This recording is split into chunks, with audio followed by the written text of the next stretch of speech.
கௌசல்யா போய் அந்த டாக்டர் மாட்டி வாங்கலன்னா அந்த சர்டிஃபிகேட் மாற்றி கொடுக்கலன்னா நான் தப்பா ட்ரீட்மெண்ட் கொடுத்துருன்னு எழுதி கொடுக்கலாம் தூக்கி உள்ள வச்சுருன்னு எழுதி வாங்கிட்டு போயிட்டாங்க.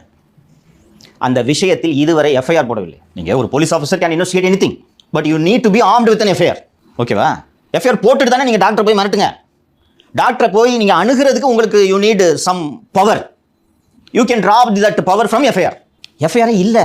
அப்போது கௌசல்யா அந்த டாக்டரை ஹோட்டலில் கூப்பிட்டு உனக்கு தூக்கி போட்டு கைகால உடச்சு மாற்றி எழுதி கொடு என்று இங்கேயே உட்காந்து எழுது என்று மிரட்டியது முழுக்க முழுக்க சட்டவிரோதம். இன்னைக்கு ஏன் நான் இவ்வளோ இதை தெளிவாக பதிவு பண்ணுறேன்னா, இப்போ எஃப்ஐஆர் போடுறதை பற்றி நேற்று நான் பேசிய பிறகு எஃப்ஐஆர் போடுவது பற்றி ஆலோசனை நடந்து கொண்டிருக்கிறது. சரி, டாக்டர் போய் மிரட்டினியா, ஹோட்டலில் வச்சு மிரட்டிருக்க, சிசிடிவிலாம் எடுத்துட்டாங்க.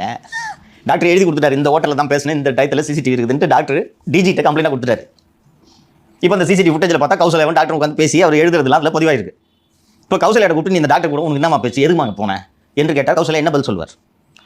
எஃப்ஐஆர் இருந்தால் கௌசல்யா டாக்டரை தேடி செல்ல வேண்டிய தேவை இல்லை இல்லவா?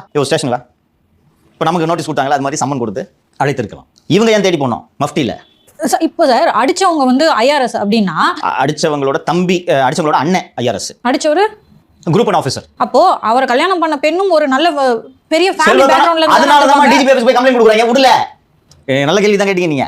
அவங்களும் விடல. குரூப் அண்ட் ஆஃபீஸருக்கு பொண்ணு கொடுத்துருக்காங்கன்னா செல்வாக்கான வீடாக தான் இருக்கும். பொண்ணை அடிச்சிட்டு அடிச்சிட்டான்னு கம்ப்ளைண்ட் கொடுத்தா நீ போய் கமிஷனர் வச்சு கட்ட பஞ்சாயத்து பண்ற.